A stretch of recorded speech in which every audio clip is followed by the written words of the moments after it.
এই ধানই আমার জীবন, আমার স্বপ্ন পূরণের একমাত্র অবলম্বন।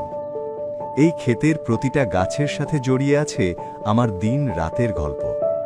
প্রতিটি গোছা বলে দেয় কতটা পরিশ্রম, কতটা আশা লুকিয়ে আছে এখানে। ফসল ভালো হলে মনে আসে শান্তি, জীবনও এগিয়ে যায় আপন গতিতে।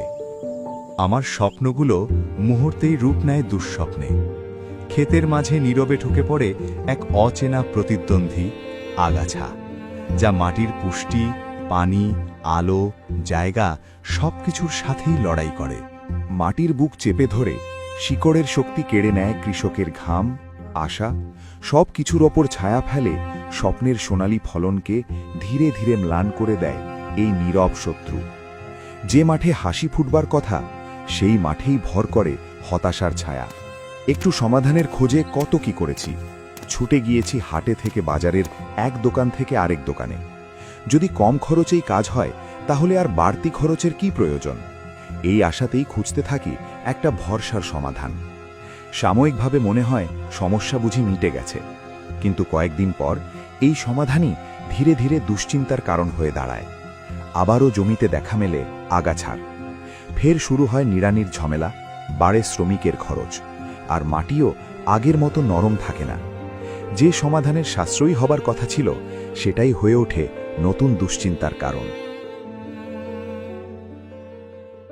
আরে, এত পরিচ্ছন্ন সবুজ আগাছামুক্ত ধানক্ষেত! কে এই জমির মালিক?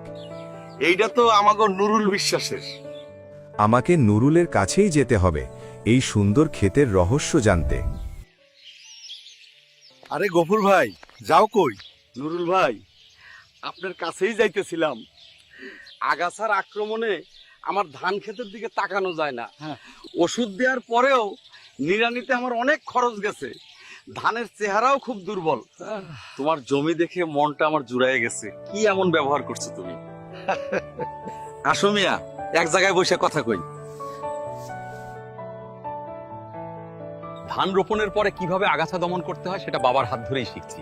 তিনি বলতেন সঠিক সময়ের সঠিক সিদ্ধান্তই আগাছা দমনের মূল চাবিকাঠি। তখন থেকে কথায় সেই আঁকড়ে ধরে চলেছি। প্রতি মৌসুমেই আমি সিনজেন্টা কোম্পানির রিফিট ও লেজার একসাথে ব্যবহার করি, আর সারা মৌসুম জুড়ে থাকি আগাছা থেকে টেনশন মুক্ত। শুধু কি তাই, এই তো গত মৌসুমে আমার অর্ধেক জমি থেকে যে ফলন হয়েছিল সেটা বিক্রয় করেই তো বাড়ির অসম্পূর্ণ কাজটা শেষ করলাম। এমনকি মেয়েটারও বিয়ে দিলাম। আল্লাহ বাঁচাইলে এবারের জমির ফসল বিক্রি করে তোমার ভাবিরে নিয়ে সামনের বছর হজ করে আসবো।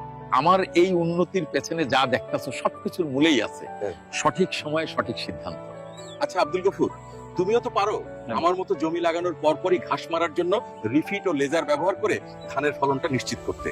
তোমারও কি শখ হয় না একটু টাকা পয়সা খরচ করে তোমার শিক্ষিত পোলারে বিদেশে পাঠায় উচ্চ শিক্ষিত করার?